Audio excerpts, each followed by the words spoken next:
So let's talk about what many people are calling the next massive platform shift for business: spatial computing.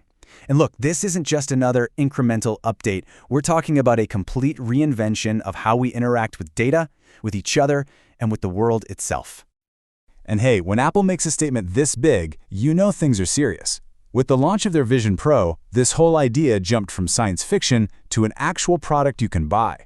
This one sentence is basically the starting gun for a whole new technological race. If you want to understand just how big this is going to be, you just have to follow the money. Projections show the spatial computing market exploding to nearly $23.5 billion by 2030. That's not just hype, that's a massive economic wave that businesses are already scrambling to ride. All right, so here's the game plan for this explainer. We'll kick things off with what this platform actually is, then we'll break down the 3 technologies that make it all work. We'll look at how it's changing business, the gear that's powering it all, and finally, what it means for your future of work. First things first, what is spatial computing? At its heart, it's about tearing down the walls between the digital information on our screens and the physical world we live in. What it really boils down to is this. It's a platform that lets digital content live in your physical space. So just imagine your emails, your spreadsheets, your video calls. They're no longer trapped in a little rectangle. They're interactive objects you can place anywhere in the room around you. That is the fundamental promise. Now, a revolution like this doesn't just happen out of nowhere. It's actually the result of 3 incredibly powerful technologies finally maturing and coming together. Let's dig into the 3 pillars that form the foundation of this new reality. And honestly, the best way to get your head around this is with a simple analogy. Think of it like a living being. Augmented reality, or AR, is the interface. It's the eyes and hands. Artificial intelligence is the brain, doing all the processing and thinking. And 5G?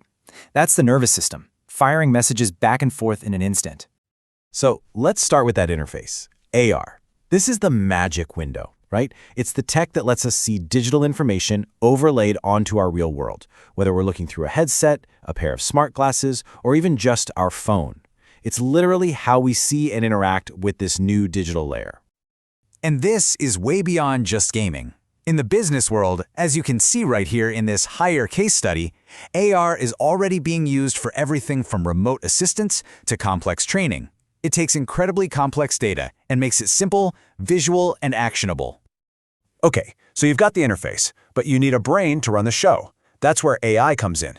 AI is the engine that understands your environment, figures out what you're trying to do, and serves up the right information at the perfect moment. It's what makes the whole experience feel smart and almost effortless. You can think of it like this. Without AI, AR is kind of dumb. It's just a static picture on top of reality. But with AI, it becomes this dynamic, responsive partner that understands context and actually helps you get things done. Finally, we have the eyes and the brain. But how do they talk to each other instantly? That's the nervous system, 5G and edge computing. For this to feel real, there can be absolutely no lag. 5G gives you that raw speed. And edge computing processes data right there on the device or very close by for that split-second response. So here's the bottom line. This high-speed connection is what sells the illusion. It's what makes the digital objects in your room feel just as solid and responsive as the real desk and chair they're sitting on. Okay, this tech is incredibly cool, no doubt. But what about the bottom line? How does all this futuristic stuff translate into actual business value? Well, we're talking about real, tangible return on investment, and it's already happening. Take training, for example. With AI, companies can now create complex AR training simulations in hours instead of weeks. The AI can then watch how an employee is doing and adjust the difficulty in real time.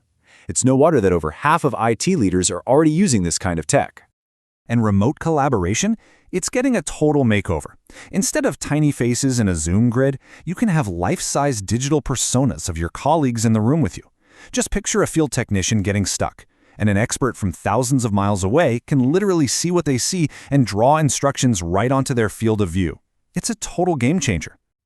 Then you've got this incredible concept of digital twins, perfect virtual replicas of physical things. Companies are using them to design better office layouts, which has led to a more than 30% jump in worker retention. On a construction site, you can overlay the blueprint directly onto the building, catching errors before they become expensive problems. So what's actually under the hood? What are the specific hardware breakthroughs that are making all of this a reality right now? It all comes down to these mind-blowing innovations at the component level. We're talking custom micro-OLED displays that pack more pixels than a 4K TV into a space the size of a postage stamp for each eye. We have new chips designed specifically for creating true holograms. And new waveguides. They're key to making AR glasses that actually look like, well, glasses. I mean, just look at this thing. This tiny HXR chip is a perfect example. These microscopic engines are what's going to get us to the holy grail: lightweight, all-day AR glasses that feel completely natural to wear.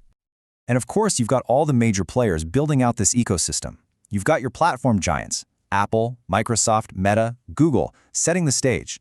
You've got the crucial chip makers like NVIDIA and Qualcomm building the foundation. And then you have these really fascinating specialized hardware companies like Magic Leap and Vuzix that are pushing the envelope for enterprise users. Okay, so the tech is here, the big companies are all in. But where are we in the real world? How far along this adoption curve are we really?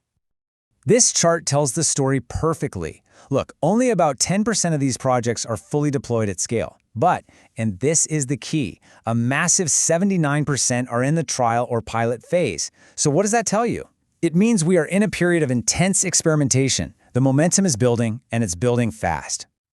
And that brings us to the most important question. The technology is here. The business cases are being proven. The market is taking shape. So this isn't a question of if this is going to be the next big thing. The only real question left is, how are you going to build your future with it?